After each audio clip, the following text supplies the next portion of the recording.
শোনেন মুরব্বীরা আমার ভোট সবাই দেয় নাই, মহিলারা ভোট দিচ্ছে। আমি আপনারে মার্চের 1 তারিখে আমি 1.5 লাখ টাকা পাঠিয়েছি। আমি দোয়া করি আল্লাহ যেন তোমার সুস্থ রাখে সব। আমরার জন্য আমরা মনে মনে কাঁদছি।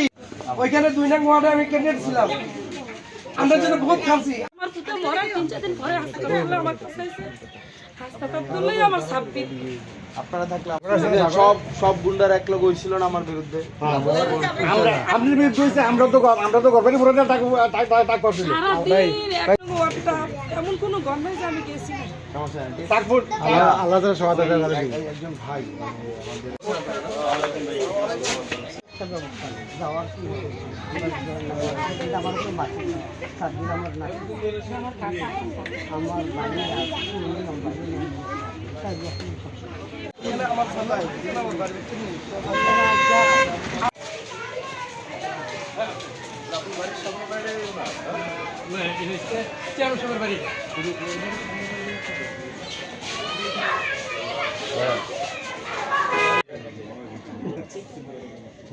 এই সামর্থ্য আছে ওইটা যেমন আপাতত চলে না। মার্চে আপনার ছেলে মারা গেছে না, আমার সময় ভোট দিচ্ছে বুঝছেন।